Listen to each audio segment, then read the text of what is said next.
शशीने रात्रीचे जेवण 9:45 वाजता उरकले. सिगरेट ओढण्यासाठी तो बस स्टँडजवळच्या पक्याच्या टपरीकडे आला. हिवाळा असल्यामुळं सगळीकडं सामसूमच होतं. टपरीजवळ अनोळखी दोघेजण उभे होते. सिगारेट ओढून ते दोघेही निघून गेले. थोड्याच वेळात एक बस आली. रात्री बस स्टँडमध्ये प्रवासी नसल्यामुळं ड्रायव्हरनं बस आतमध्ये न नेता बाहेरच थांबवली. त्या बसमधून एक युवती उतरली. शशी सिगारेट ओढता ओढता तिच्याकडे पाहत होता. खांबावरील बल्बच्या प्रकाशात तिचा चेहरा स्पष्ट दिसत होता. त्या प्रकाशात तिचं सौंदर्य तो निहाळत होता. रात्रीचे 10:15 वाजले असतील. ती नक्कीच शेजारच्या कुठल्या तरी गावातली असावी आणि कोणीतरी येण्याची वाट बघत असावी असा अंदाज त्याने मनाशीच बांधला. थोड्या वेळाने तो तिच्या जवळूनच गाडीवरून घराकडे निघाला. त्यावेळी तिच्या नजरेत त्याला मदतीची अपेक्षा दिसली, पण तो तसाच पुढे गेला. आता 11:30 वाजत आले होते.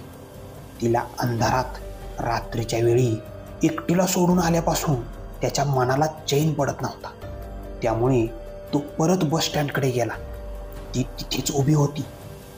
तिच्या बाजूलाच 4 तरुण दारू पिलेल्या अवस्थेत धिंगाणा घालत होते.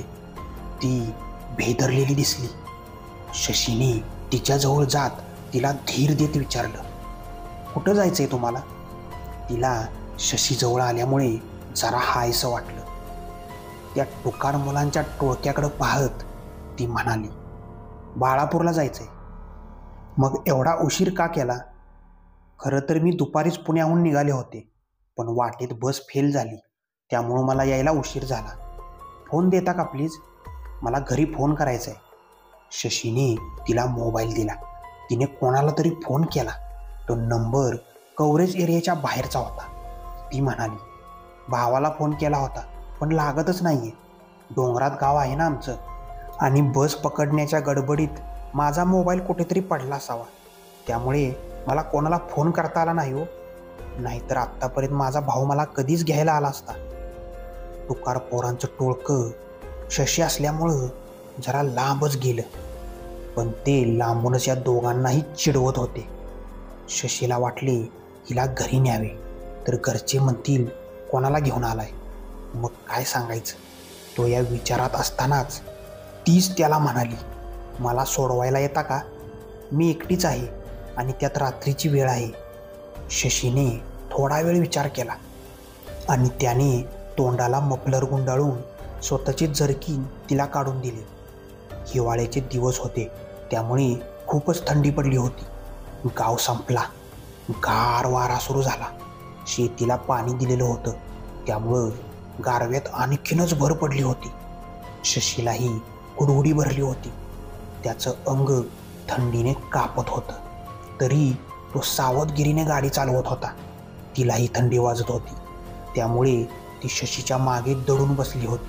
रस्ता आधीच खड्ड्यांचा असल्यामुळं ब्रेक दाबताच त्या 2 तरुण जीवांचा एकमेकांना स्पर्श होत होता आणि ते दोघेही त्या स्पर्शाने मनातच सुखावत होते.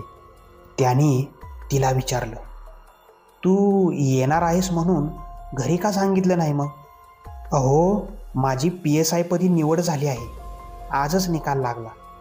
तेव्हाच मी घरी फोन केला होता, पण फोनच लागला नाही. मग ठरवलं प्रत्यक्ष जाऊनच घरच्यांनाही बातमी द्यायची, त्यामुळे लगेच निघाले.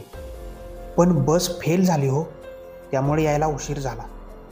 तिला बोलता बोलता शशी मनातून आनंदून गेला होता.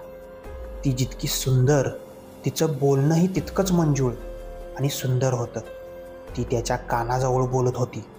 तिचे ते अमृततुल्य स्वर त्याला कानामध्ये साठवून ठेवावेसे वाटत होते. बोलता बोलता ते मुख्य रस्ता सोडून डोंगरदऱ्यातल्या आडमार्गाच्या रस्त्याला लागले. अर्ध्या रस्त्यामध्ये गेल्यानंतर अचानक गाडी बंद पडली. शशीने खाली उतरून गाडी चालू करण्याचा प्रयत्न केला. गाडीमध्ये पेट्रोलही भरपूर होतं. मग अचानक गाडी बंद कशी काय पडली याचा त्याला बोध होईना. सगळीकडं काळोख होता. समोरचेही काहीच दिसत नव्हतं. त्याने तिच्या हातातून मोबाईल घेऊन टॉर्च चालू केला. इकडे तिकडे पाहिलं. त्याच्या सर्वांगाचा थरकाप उडावला होता. कारण तो ज्या जागेवर उभा होता त्या जागेवर गेल्याच आठवड्यामध्ये त्याच्या मारवाडी मित्राचा खून झाला होता. त्याचा तो मित्र खूपच स्त्रीलंपट होता. तोही असाच एका अनोळखी बाईला सोडवायला गेला होता आणि त्या बाईनेच तिच्या साथीदारांसह त्याच्या अंगावरील सोने आणि अंगठ्या काढून घेऊन त्याचा खून केला होता. इतक्या वेळापर्यंत त्याच्या सोबतची मुलगी फोन लागत नाही म्हणत होती. आता तिने शशीच्या मोबाईलवरून कोणाला तरी फोन करून मी अर्ध्या रस्त्यात आले आहे असं सांगितलं. तिने बहुतेक तिच्या साथीदारांना फोन केला असावा असं त्याने मनाशीच तर्क लावला. शशीने बराच वेळ गाडी चालू करण्याचा प्रयत्न केला आणि शेवटी त्याच्या प्रयत्नांना यश आलं. गाडी चालू झाली. तेवढ्यात ती म्हणाली, आता आमचं गाव जवळच आलं आहे. आताच मी भावाला फोन केला होता. ते निघाले असतील इकडंच यायला. तिचे बोलणे ऐकून त्याला तिच्यावर विश्वास ठेवावा की नाही अशी द्विधा मनस्थिती झाली.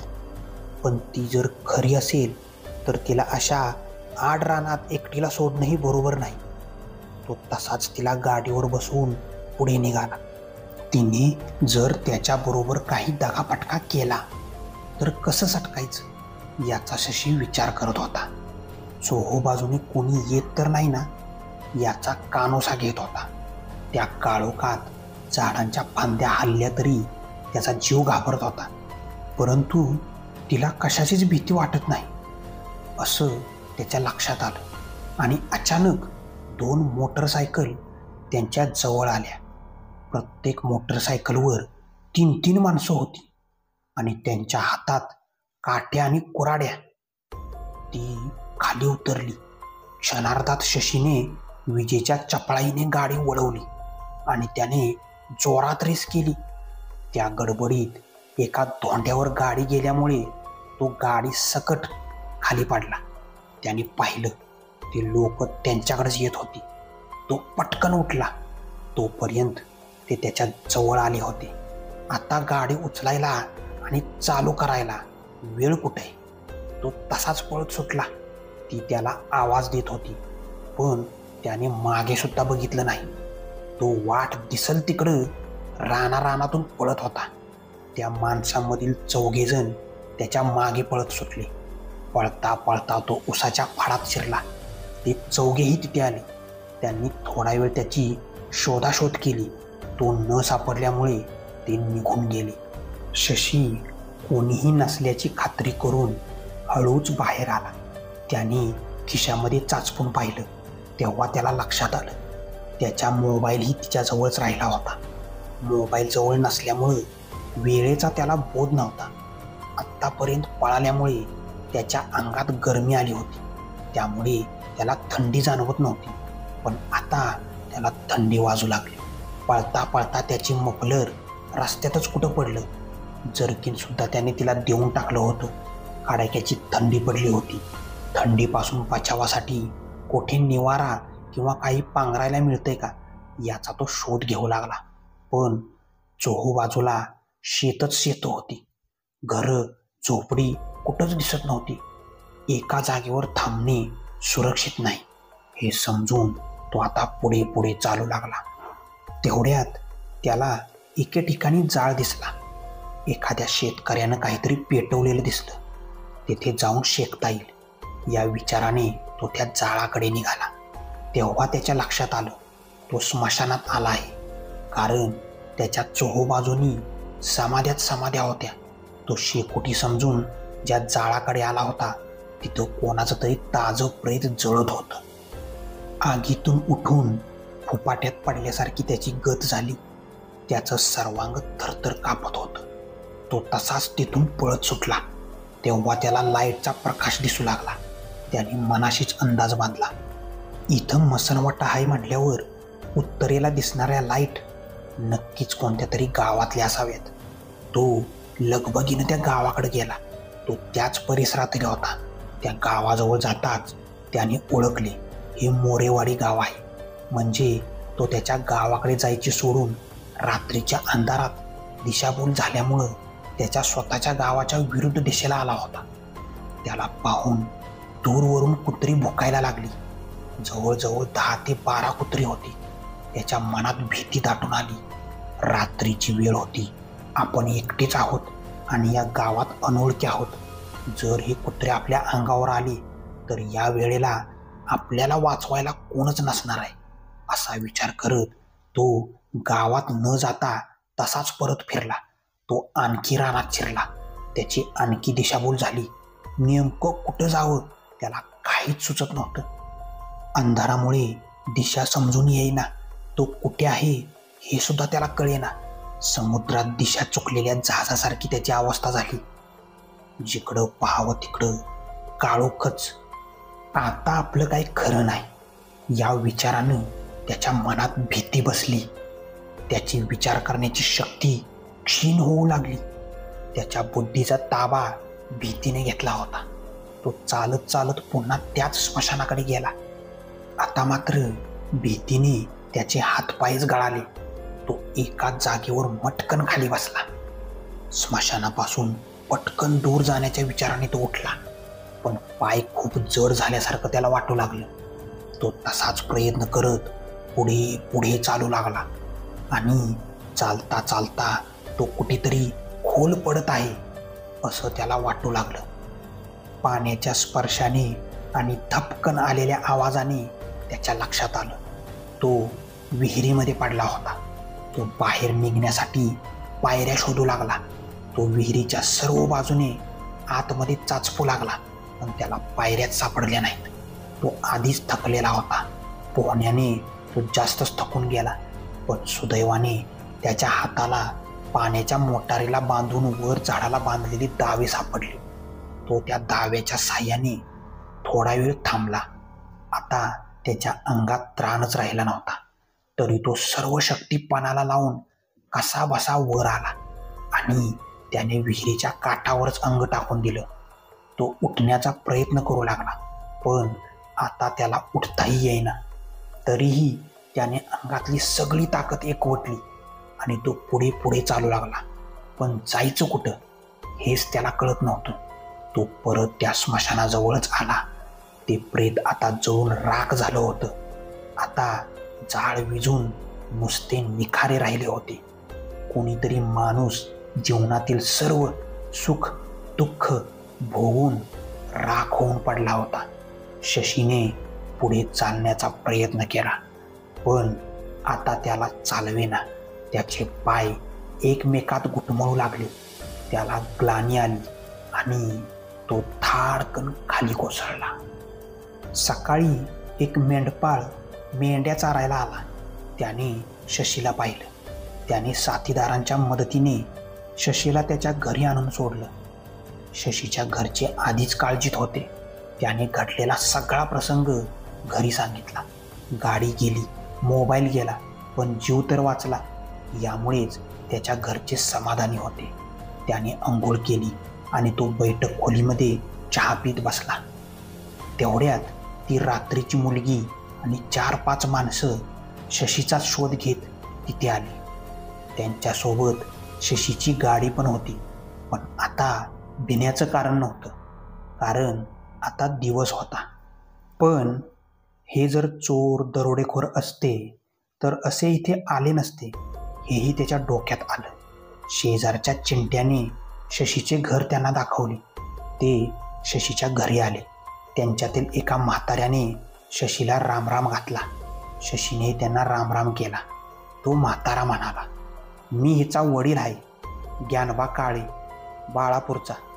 काल तुम्ही आमच्या पोरीला सुखरूप आमच्यापर्यंत पोचवलं हो, त्याबद्दल आभार मानायला आलोय बघा. कालच तुम्हाला गावात मुक्कामाला ठेवायचं होतं, पण तुम्ही का पळालात ते काही समजलं नाही बघा. त्यावर शशीच्या सगळी गोष्ट लक्षात आली. त्याला आता पूर्ण समजलं. त्याचा गैरसमज झाला होता. मग तो म्हणाला, काही दिवसापूर्वीच तुमच्या गावाच्या शिवारात माझ्या मित्राचा खून झाला होता. तो कोणत्या तरी अनोळखी बाईलाच सोडवायला गेला होता. त्या बाईनेच तिच्या साथीदारांच्या साह्यानं त्याचा खून केला. रात्री तुमच्या हातात काठ्या आणि कुऱ्हाड्या पाहून मीही तुम्हाला दरोडेखोरच समजून पळालो. हे ऐकल्यानंतर सगळेच हसू लागले. तेवढ्यात एक जण बोलला, मी हिचा भाऊ. ही अशी अचानक इकडे आली. आमच्या शिवारात आधीच चोरट्यांचा सुळसुळाट आणि काल सकाळच्यालाच परटाच्या बाबूला शिवारात वाघारू दिसलं होतं. म्हणून आम्ही काठी आणि कुऱ्हाडी घेऊन आलो आणि तुम्ही आम्हाला दरोडेखोर समजून पळालात होय. आम्ही खूप शोध घेतला हो तुमचा, पण तुम्ही काही सापडला नाही. तेव्हा ही तुमची गाडी घेऊन इकडं आलो.